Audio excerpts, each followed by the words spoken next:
Chaque objet est une montre minuscule.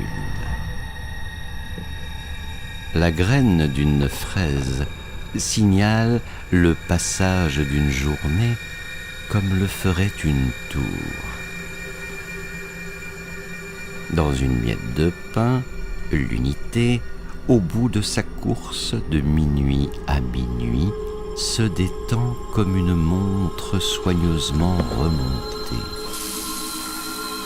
Dans le caillou aussi, un ressort fonctionne, mais ses mouvements sont plus amples. La statue de marbre en est un exemple. Son tic-tac se fait entendre pendant des milliers et des milliers d'années. Il est vrai que son rythme est si lent qu'on ne peut le suivre qu'avec les yeux. Nous voyons de la sorte, à une minute près, quand on l'a remontée dans la chambre d'un Ramsès ou d'un Tangxing dont le souvenir s'est perdu.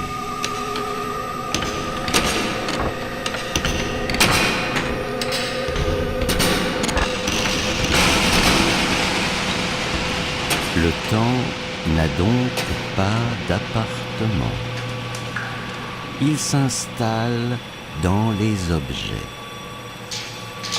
Pas autrement que le ver dans la cerise ou le termite dans le sommier. Non comme un habitant, mais comme un parasite. Rectificatif.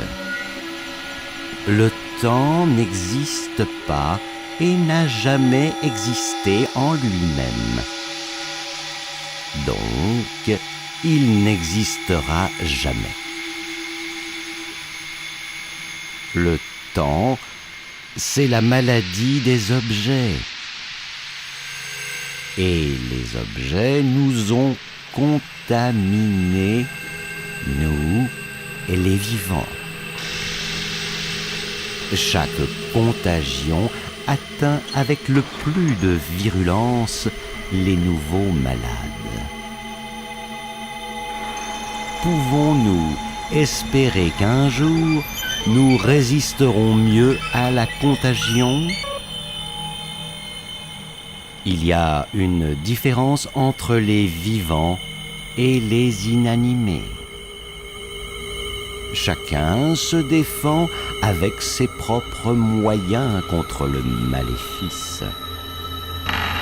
Dans le silence de l'espace cosmique, dans le silence aliéné de la création, nous, les hommes, ne sommes que des mesureurs de temps, résistant avec une permanence méritoire qui se situe entre celle du fromage blanc et celle des pyramides. Situation qui n'est pas démoralisante, mais qui doit nous réconforter. Elle aide à combattre le sentiment de solitude qui a frappé l'humanité, provoquant des destructions jusqu'à présent incommensurables, et l'étreint sans cesse, évoquant dans notre conscience tantôt les heures sombres d'une pluie de 8 heures, tantôt celles de l'écroulement signalant la fin du monde, depuis qu'une croyance enfantine a disparu pour toujours dans le four de l'imagination. Puissent tous ces ressorts être remontés par une main paternelle.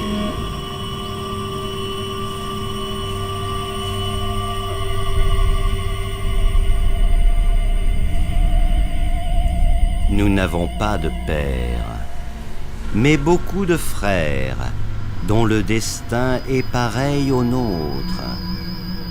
Il nous faut trouver seulement ce qui fait de nous des parents. Parents plus désintéressés, plus ouverts. Nous faut-il chercher un nouveau lieu, un nouveau cercle de famille? Nullement. Bornons-nous à reconnaître à nouveau nos bons vieux parents, que nous avons reniés jadis en regrettant quelques Zeus, et à leur rendre justice.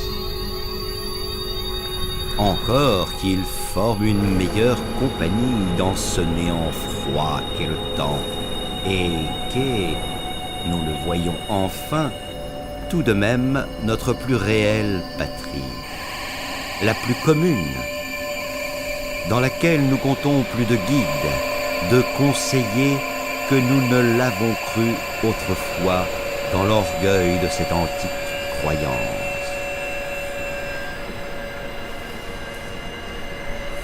Le monde est plus fraternel, plus peuplé que nous ne l'avions pensé, puisque même dans notre cœur, ce n'est pas le temps qui progresse, mais seulement la maladie.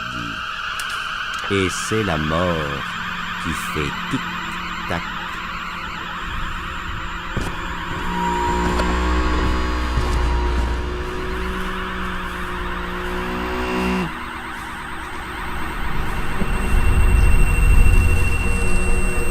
Si la qualité essentielle de l'âme est d'aspirer à l'éternité, tout ce qui donne le sentiment de l'éternel se rapporte à l'âme, et c'est naturel. Vu d'ici, qui est le vainqueur du temps? Caligula ou son cheval? Les 10 récipients de poison que l'empereur tyrannique a fait boire à ses victimes? Ou ses victimes elles-mêmes? La volonté de celui-ci, le maître de celui-là, la force de l'autre, c'était la terreur des victimes. Accompagnant celui-ci, il lui appartient, et s'il quitte celui-là, c'est avec l'appoint de sa force. Il y a un soupçon de différence entre les notions dans le vocabulaire de chaque langue. Mais cette petite différence est aussi très réelle. Le beurre accompagne le rancissement, le quitte et cesse d'être du beurre.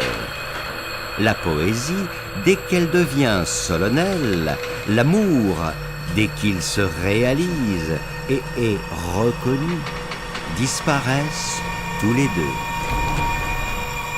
Le cirage crème qui se dessèche dans la boîte a avec l'immortalité le même rapport que l'étoile polaire. S'agit-il d'une autre marche? C'est précisément dans cela, rapport des choses, des objets, des phénomènes, que nous devons établir un ordre et qu'une nouvelle harmonie va se créer. Établir un ordre, l'apercevoir d'abord.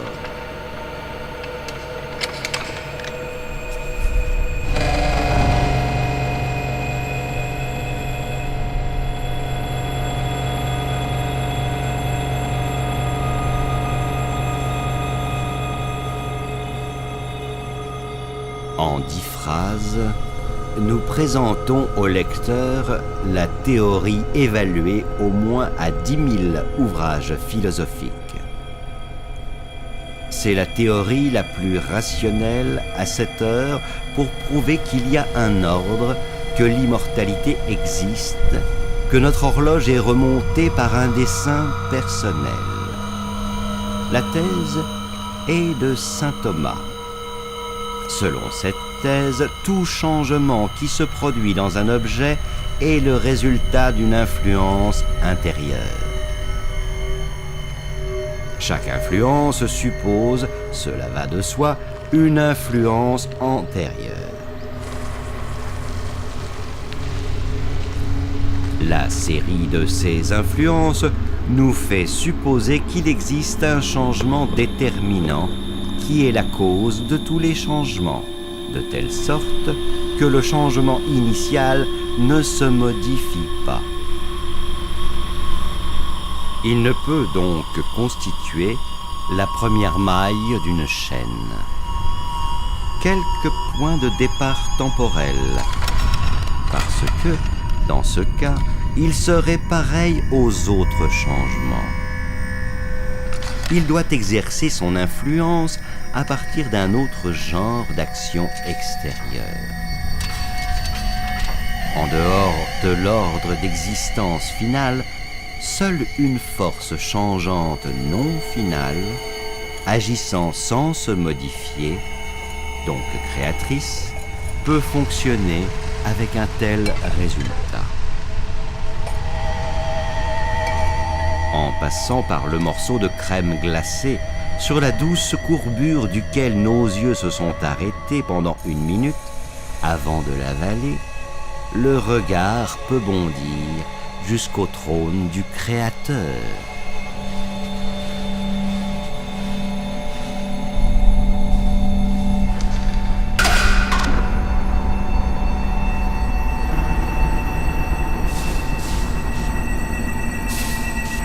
La découverte ultérieure d'un premier père peut plonger dans l'embarras un adulte qui se respecte. Comme si quelqu'un frappait, une nuit d'orage, à la porte du bâtard arrivé à l'âge de raison. C'est moi qui t'ai engendré. Est-ce à dire que c'est pour cette raison que tu prétends à la demeure que j'ai bâtie? Est-ce pour cela que tu veux en être le Seigneur? Trop tard.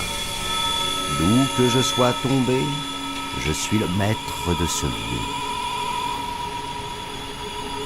Sachant depuis longtemps plus que toi sur mes compagnons, n'attendant plus depuis longtemps que tu te défendes, pas plus que mes compagnons.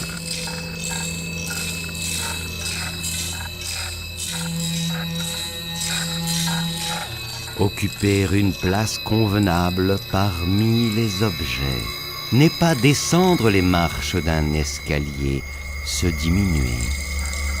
Ce retour à une place apparemment modeste est une extraordinaire conquête de l'espace. Nous pouvons jeter l'encre dans la boue changeante sur ce sol dur.